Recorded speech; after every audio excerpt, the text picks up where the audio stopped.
Cristiano Ronaldo cetak 2 gol tapi tumbang dari klub kasta kedua Spanyol.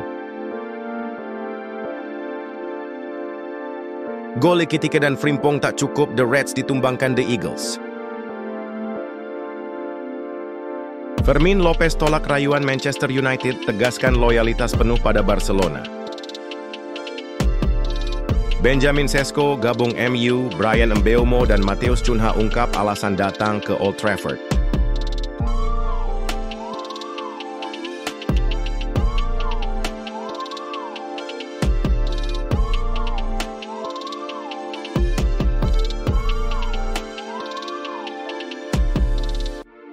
Al Nassr harus mengakui keunggulan UD Almeria usai kalah tipis 2-3 dalam laga uji coba pramusim yang digelar di UD Almeria Stadium, Senin 11/8 dini hari. WIB Cristiano Ronaldo menjadi pusat perhatian berkat 2 gol yang ia lesakan di babak pertama. Namun kontribusi sang mega bintang belum cukup untuk membawa timnya terhindar dari kekalahan. Pertandingan ini menjadi bagian dari rangkaian persiapan Al Nassr menuju musim baru Liga Pro Saudi. Menghadapi klub Segunda Division Spanyol, mereka mampu memberikan perlawanan seimbang di paruh pertama. Akan tetapi, pergantian pemain pada jeda laga membuat tempo permainan menurun drastis. Bagi Ronaldo, torehan ini memperpanjang tren impresifnya di pramusim, dengan total 5 gol dalam 2 pertandingan terakhir. Sayangnya, ketika ia ditarik keluar di awal babak kedua, Almeria memanfaatkan situasi untuk berbalik unggul dan mengamankan kemenangan. Almeria langsung mengambil inisiatif serangan dan unggul cepat pada menit ke-6 lewat aksi Sergio Arribas yang menerima umpan matang dari Leo Baptistao. Meski sempat terdesak, Al Nassr merespons dengan serangan kombinasi yang rapi. Aiman Yahya dan Sadio Mane berkolaborasi membangun serangan sebelum mengirimkan umpan kepada Ronaldo yang menuntaskannya menjadi gol penyeimbang dari jarak dekat. Tak lama berselang, Ronaldo kembali menggetarkan gawang lawan melalui titik putih setelah ia dijatuhkan oleh kiper Alvaro Fernandes yang mencoba menghalau bola di dalam kotak penalti. Kapten Portugal itu mengeksekusi penalti dengan tenang, membawa Al Nassr berbalik unggul 2-1 hingga turun minum. Masuknya sejumlah pemain pengganti membuat efektivitas serangan Al Nassr menurun di babak kedua. Kesempatan ini dimanfaatkan Almeria untuk membangun momentum. Kesalahan antisipasi Nawaf Al-Aqidi saat memotong umpan terobosan berujung fatal. Bola justru mengarah ke Adrian Embarba yang tanpa kesulitan menanduknya ke gawang kosong. Tak berhenti di situ, Embarba kembali mengoyak jala Al Nassr setelah memanfaatkan umpan layup dari Arribas. Tembakan kerasnya mengarah tepat ke pojok atas gawang, membuat skor berubah menjadi 3-2 untuk tuan rumah. Peluang emas sempat hadir di kaki Joao Felix menjelang laga usai, namun ia gagal memaksimalkan umpan silang rendah dari sisi kanan. Al Nassr pun harus pulang dengan tangan hampa dari markas klub kasta kedua Spanyol tersebut. Liverpool dikalahkan oleh Crystal Palace di laga Community Shield di Stadion Wembley Minggu malam WIB. Pertandingan ini berlangsung alot. Crystal Palace sangat menyulitkan Liverpool, terutama di babak kedua. Gol Crystal Palace dihasilkan Jean-Philippe Mateta dan Ismaila Sarr. Sementara itu gol Liverpool dicetak oleh Hugo Ekitike dan Jeremy Frimpong. Skor 2-2 bertahan sampai waktu normal berakhir, dan penentuan pemenang dilakukan via adu penalti. Di sini Crystal Palace sukses unggul 3-2 atas Liverpool dan menjadi juara Community Shield. Liverpool langsung mendominasi jalannya laga. Mereka berusaha menekan pertahanan Crystal Palace dan mengontrol jalannya laga. Tak butuh waktu lama, Liverpool bisa membuka keunggulan pada menit keempat. Serangan mereka dari kiri yang dibangun oleh Florian Wirtz menghasilkan gol. Umpannya bisa dituntaskan oleh Hugo Ekitike dengan tendangan kaki kanan dari luar kotak penalti. 0-1. Pada menit ke-15, Mateta sukses menjebol jebakan offside Liverpool dan maju ke kotak penalti tanpa terkawal. Namun saat duel 1-1 dengan Alisson, ia gagal menaklukkan kiper The Reds tersebut.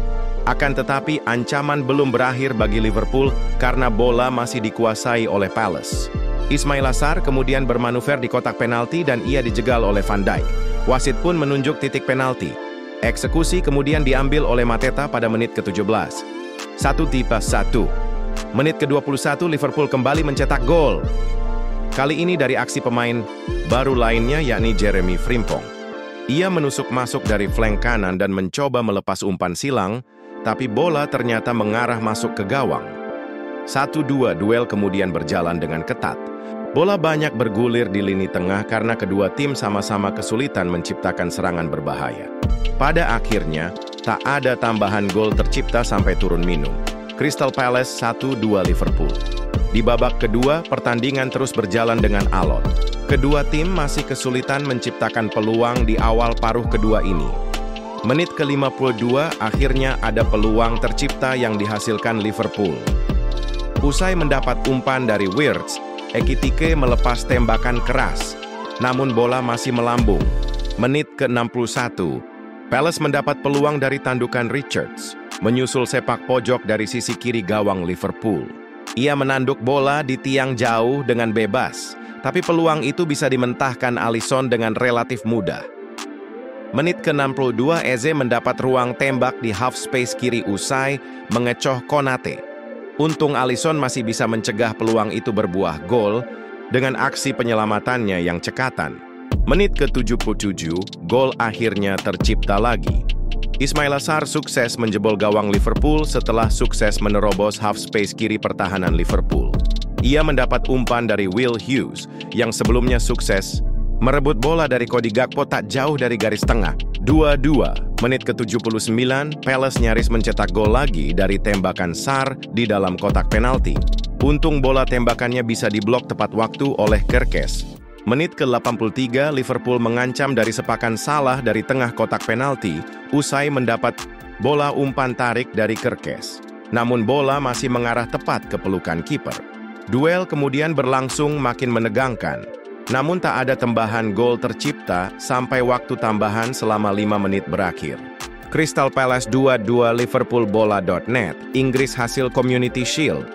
Crystal Palace versus Liverpool, gol Ekitike dan Frimpong tak cukup, The Reds ditumbangkan The Eagles Dimas Ardi Prasetya diperbarui. 11 Agustus 2025, Non Ziondo di 4, WEB Famatio Shares Elebrasi, Jean-Philippe Mateta di laga Community Shield Crystal Palace versus Liverpool, Minggu, Tect, CO at 2020 Film. C. AP Foto Dave Shopland Bola.net. Liverpool dikalahkan oleh Crystal Palace di laga Community Shield di Stadion Wembley, Minggu, 10 Papan 2025, malam WEB. Pertandingan ini berlangsung alot. Crystal Palace sangat menyulitkan Liverpool terutama di babak kedua. Gol Crystal Palace dihasilkan Jean-Philippe Mateta dan Ismaila Sarr. Sementara itu, gol Liverpool dicetak oleh Hugo Ekitike dan Jeremy Frimpong. Skor 2-2 bertahan sampai waktu normal berakhir dan penentuan pemenang dilakukan via adu penalti. Di sini, Crystal Palace sukses unggul 3-2 atas Liverpool dan menjadi juara Community Shield. Berikut laporan jalannya pertandingan tersebut. Tren negatif Mohamed Salah di laga final. Minim gol di momen krusial hanya butuh beberapa menit di lapangan. Darwin Núñez cetak gol perdana untuk Al Hilal 1 dari 5 halaman babak. Pertama Crystal Palace versus Liverpool aksi, Hugo Ekitike yang berbuah gol di laga Crystal Palace versus Liverpool di Community Shield, Minggu, 10 8 2025. C. AP Foto Dave Shopland Liverpool langsung mendominasi jalannya laga. Mereka berusaha menekan pertahanan Crystal Palace dan mengontrol jalannya laga. Tak butuh waktu lama, Liverpool bisa membuka keunggulan pada menit keempat. Serangan mereka dari kiri yang dibangun oleh Florian Wirtz menghasilkan gol. Umpannya bisa dituntaskan oleh Hugo Ekitike dengan tendangan kaki kanan dari luar kotak penalti. 0-1. Pada menit ke-15, Mateta sukses menjebol jebakan offside Liverpool dan maju ke kotak penalti tanpa terkawal. Namun saat duel 1 lawan 1 dengan Alisson, ia gagal menaklukkan kiper The Reds tersebut. Akan tetapi ancaman belum berakhir bagi Liverpool karena bola masih dikuasai oleh Palace. Ismaila Sarr kemudian bermanuver di kotak penalti dan ia dijegal oleh Van Dijk. Wasit pun menunjuk titik penalti.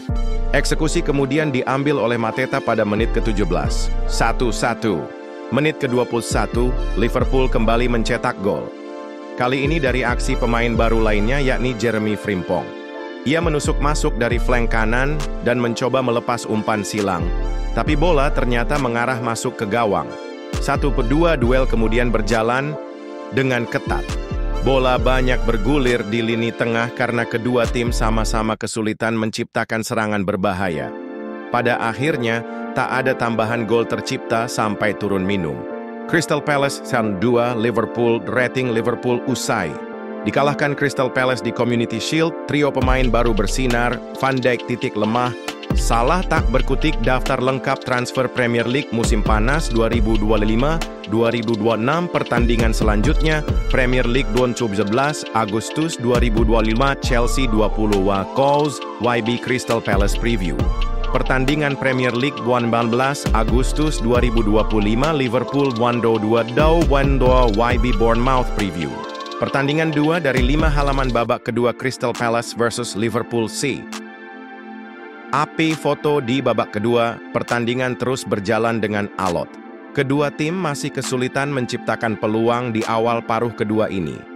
Menit ke-52 akhirnya ada peluang tercipta yang dihasilkan Liverpool. Usai mendapat umpan dari Wirtz, Ekitike melepas tembakan keras, namun bola masih melambung. Menit ke-61, Palace mendapat peluang dari tandukan Richards, menyusul sepak pojok dari sisi kiri gawang Liverpool. Ia menanduk bola di tiang jauh dengan bebas, tapi peluang itu bisa dimentahkan Alisson dengan relatif mudah. Menit ke-62, Eze mendapat ruang tembak di half space kiri usai mengecoh Konate. Untung Alisson masih bisa mencegah peluang itu berbuah gol dengan aksi penyelamatannya yang cekatan. Menit ke-77, gol akhirnya tercipta lagi. Ismaila Sarr sukses menjebol gawang Liverpool setelah sukses menerobos half space kiri pertahanan Liverpool. Ia mendapat umpan dari Will Hughes yang sebelumnya sukses merebut bola dari Cody Gakpo tak jauh dari garis tengah. 2-2, menit ke-79, Palace nyaris mencetak gol lagi dari tembakan Sarr di dalam kotak penalti. Untung bola tembakannya bisa diblok tepat waktu oleh Kerkez. Menit ke-83, Liverpool mengancam dari sepakan Salah dari tengah kotak penalti, usai mendapat bola umpan tarik dari Kerkez. Namun bola masih mengarah tepat ke pelukan kiper. Duel kemudian berlangsung makin menegangkan. Namun tak ada tambahan gol tercipta sampai waktu tambahan selama 5 menit berakhir. Crystal Palace 2-2 Liverpool. Man of the match Crystal Palace vs Liverpool. Ismaila Sarr man of the match Crystal Palace vs Liverpool. Ismaila Sarr 3. Dari 5 halaman babak adu penalti pertandingan ini tak dilanjutkan ke babak extra time. Penentuan pemenang dilakukan melalui adu penalti. Ini jadi ajang ketangkasan Alisson Becker dan Dean Henderson. Penendang pertama Liverpool yakni Mohamed Salah langsung gagal melakukan tugasnya. Bola sepakannya melambung tinggi, sementara di sisi lain, eksekutor pertama Palace yakni John Philip, Mateta bisa menaklukkan Alisson dengan mudah. Sayangnya eksekutor kedua Liverpool yakni Alexis Mac Allister juga gagal melakukan tugasnya. Bola sepakannya ke kiri bawah gawang bisa ditepis Dean Henderson. Eksekutor kedua Palace yakni Eberechi Eze ternyata juga ikutan gagal. Ia mengarahkan bola ke sisi kanan gawang tapi bisa diblok Alisson. Cody Gakpo kemudian bisa mencetak gol dengan mudah. Diikuti oleh Ismaila Sarr. Harvey Elliott menjadi eksekutor keempat Liverpool dan bola tembakannya ke sisi kanan gawang dengan mudah bisa dibawa Henderson. Untungnya bagi The Reds, eksekusi Borna Sosa menghantam mistar gawang. Dominic Szoboszlai kini kemudian melakukan tugasnya dengan sempurna. Namun Palace kemudian mencetak gol melalui Justin Devaney dan mereka pun menang 3-2 atas Liverpool. Fermin Lopez mengambil keputusan untuk melanjutkan perjalanan kariernya di Barcelona, kendati kompetisi internal yang sangat sengit. Pemain berusia 22 tahun ini berkeinginan kuat membuktikan kemampuannya dan menjadi elemen krusial dalam strategi Hansi Flick. Ketertarikan besar dari berbagai klub Premier League, khususnya Manchester United, tidak mengubah prioritas Fermin yang lebih memilih ambisinya bersama tim yang dicintainya sejak masa kecil. Sikap tegas ini muncul ketika Barcelona sedang berjuang menyeimbangkan aspek keuangan untuk memenuhi aturan financial fair play. Walaupun opsi kepindahan tetap terbuka, apabila kondisi mendesak, Fermin sampai saat ini tidak memiliki niat untuk meninggalkan Camp Nou. Menurutnya, Barcelona merupakan tempat ideal untuk menorehkan pencapaian bersejarah dalam karier sepak bolanya. Klub raksasa Catalunya masih berhadapan dengan kendala serius menyangkut batasan gaji yang diterapkan La Liga. Manajemen harus menemukan solusi untuk mengurangi beban keuangan agar dapat mendaftarkan rekrutan anyar dan mempertahankan stabilitas finansial. Keberangkatan Inigo Martinez menjadi keputusan yang menyakitkan secara emosional bagi tim, tetapi memberikan kelonggaran signifikan dari segi anggaran. Kondisi ini membuat sejumlah nama lainnya masuk dalam daftar kandidat penjualan besar-besaran Fermin, termasuk dalam pemain yang sering diperbincangkan mengingat penampilan impresifnya dan potensi nilai pasar yang tinggi di bursa transfer Manchester United, kabarnya siap mengucurkan dana fantastis untuk merekrut Fermin. Namun demikian, laporan dari Sport menegaskan bahwa sang pemain tidak mempertimbangkan kepindahan pada masa ini. Fermin tetap berkonsentrasi memperjuangkan posisinya di skuad inti, sekalipun harus menghadapi rivalitas sengit dengan pemain lain di lini tengah Barcelona. Targetnya sangat jelas, menjadi salah satu fondasi utama dalam rancangan Flick. Hanya ketika klub meminta dirinya pergi karena pertimbangan finansial atau strategis, Fermin baru akan memikirkan tawaran dari tim yang berminat. Sampai detik ini, pendirian yang diambilnya tetap konsisten untuk tidak pindah. Manchester United, MU, berhasil mengamankan tanda tangan penyerang muda Benjamin Sesko pada bursa transfer musim panas 2025, memenangi persaingan dengan Newcastle United. Keputusan striker asal Slovenia itu bergabung bersama MU ternyata memiliki kaitan erat dengan daya tarik sejarah dan masa depan klub, sebagaimana diungkapkan oleh dua rekrutan anyar lainnya, Bryan Mbeumo dan Matheus Cunha. Meski akan menjalani musim tanpa kompetisi Eropa, MU tetap mampu mendatangkan 3 penyerang berkualitas, Sesko, Mbeumo, dan Cunha. Hal ini menjadi bukti bahwa warisan dan reputasi klub berjulukan Setan Merah tersebut masih sangat kuat di mata para pemain top dunia. Matheus Cunha, yang menjadi rekrutan pertama MU pada musim panas 2025, mengaku sejak kecil sudah memimpikan mengenakan seragam merah legendaris. Sejak kecil di Brasil, menonton Premier League di rumah nenek, MU adalah tim Inggris favorit saya. Saya berterima kasih kepada keluarga dan semua yang membantu mewujudkan mimpi ini, ujarnya. Senada dengan Cunha, Bryan Mbeumo mengungkapkan dirinya juga merupakan penggemar United sejak kecil. Begitu tahu ada kesempatan bergabung, saya langsung mengambilnya. Ini klub impian saya, tim yang kaosnya sudah saya kenakan sejak kecil, kata winger asal Kamerun itu. Bagi Sesko, sejarah MU memang istimewa, tetapi yang lebih membuatnya bersemangat adalah proyek masa depan klub di bawah Ruben Amorim. Ketika membicarakan rencana tim, jelas terlihat semuanya sudah disiapkan untuk kembali bersaing memperebutkan trofi terbesar, ujar penyerang berusia 22 tahun itu. Kedatangan Sesko dianggap menjadi solusi atas masalah lini depan MU musim lalu, ketika Rasmus Højlund dan Joshua Zirkzee kesulitan mencetak gol. Amorim menyebut Sesko memiliki karakter dan kualitas yang dibutuhkan tim. Dia masih muda, bagus dalam duel udara, cepat, pandai memanfaatkan ruang, dan terampil dengan bola. Saya yakin dia akan cepat merasa betah di sini, kata sang pelatih. Meski sudah memperkuat sektor serang, MU masih berencana menambah amunisi di lini tengah. Gelandang Brighton, Carlos Baleba, yang dibanderol sekitar 100 juta pound, disebut menjadi target berikutnya. Dalam laga pramusim terakhir melawan Fiorentina yang berakhir 1-1, MU menyambut kembalinya ikon klub David De Gea ke Old Trafford. Laga itu menjadi bagian dari persiapan menuju laga pembuka Premier League melawan Arsenal.